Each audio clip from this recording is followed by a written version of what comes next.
The man accused in the murder of Hardeep Singh Nijjar. इस वक्त की बड़ी खबर आ रही है पाकिस्तान से, जहां एक खालिस्तानी आतंकी की हत्या कर दी गई है, जिसका नाम परमजीत सिंह पंजवड़ था। लॉरेंस गैंग ने 2 करोड़ की रंगदारी मांगी है। टारगेट क्या है तुम्हारे? लक्ष्य तो सर सलमान खान मारना जी, और कोई लक्ष्य नहीं है। बदला लेने के लिए छोटा राजन अजीत डोभाल के प्लान में शामिल होगा। सलमान खान, मुनव्वर फारूकी और खालिस्तानी तीनों का कनेक्शन है। तीनों के पीछे लॉरेंस बिश्नोई की गैंग हाथ धोकर पीछे पड़ी है, जिसका नाम परमजीत सिंह पंजवड़ था।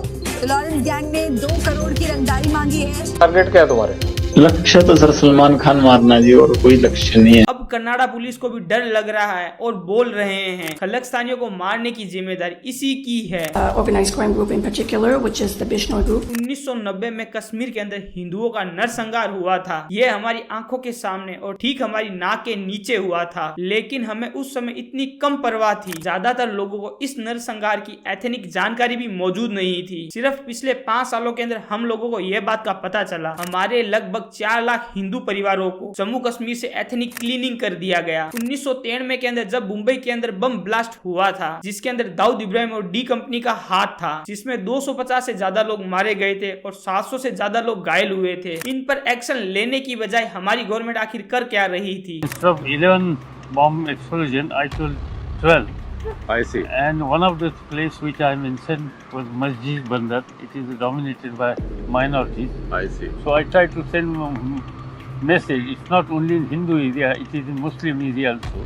Is essentially this type of material is used by some of the southern Indian side, some terrorist organization, and I try to finger Sri Lankan.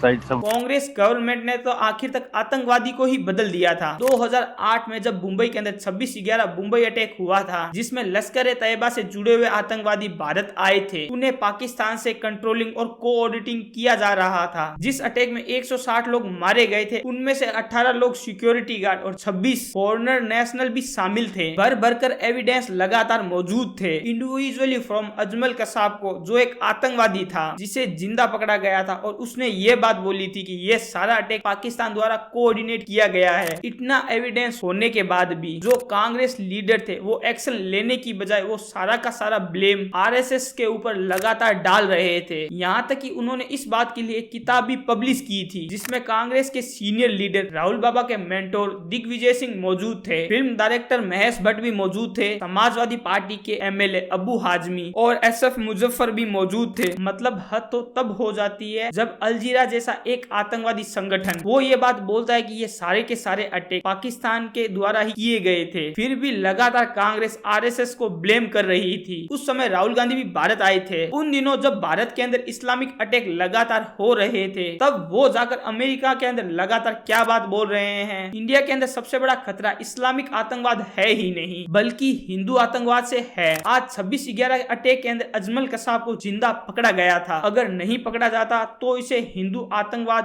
बोल बोल कर कंफर्म कर देते। 2006 के अंदर मुंबई की ट्रेन के अंदर बमबारी की गई थी, जिनमें से 200 से ज्यादा लोग मारे गए थे। 11 मिनट के अंदर लगातार 7 बार ब्लास्ट किया गया था। इन अटैक के अंदर लश्कर ए तैयबा और सेमी का हाथ था। वहां पर भी पुलिस ने जिन लोगों को अरेस्ट किया था, उन पर लगातार 9 साल तक कोई भी कार्रवाई नहीं की गई थी। 2015 में मोदी गवर्नमेंट के आने के बाद ही स्पेशल कोर्ट के द्वारा 12 लोगों के ऊपर बम्बिंग केस फाइल की गई थी और 9 साल बाद ही इनको सजा सुनाई गई थी। 2014 में मोदी जी जैसे ही पावर में आते हैं, एनआईए को काउंटर टेररिज्म के लिए पावर हाथों में देते हैं। कुछ चेंज और लॉ इंप्लीमेंट किए जाते हैं, कुछ एनआईए को थोड़ी फ्रीडम मिलती है। अजीत डोभाल को 2014 में नेशनल सिक्योरिटी एडवाइजर का रोल दिया जाता है। आते ही उन्होंने ये जवाब दे दिया, और इतिहास का निर्णय हमेशा उसके पक्ष में गया है जो शक्तिशाली था।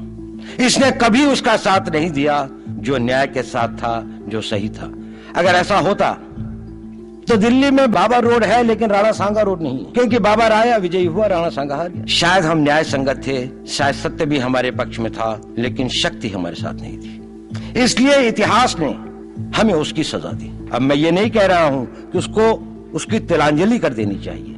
ये नहीं है कि न्याय का अपना महत्व नहीं है, लेकिन यदि कॉन्फ्लिक्ट ऑफ इंटरेस्ट हो तो शक्तिशाली बनना ज्यादा। डोभाल ने कहा है कि अगर पाकिस्तान हम लोगों को लीड करेगा तो हम लोगों को भी उसकी स्ट्रेटजी के अंदर थोड़ा बदलाव करना पड़ेगा। आप सब लोगों को क्या लगता है, मोदी है तो मुमकिन है या नहीं? मुझे कमेंट सेक्शन के अंदर जरूर जवाब दे सकते हैं और इसी तरीके से अपना प्यार बनाए रखे। जय हिंद।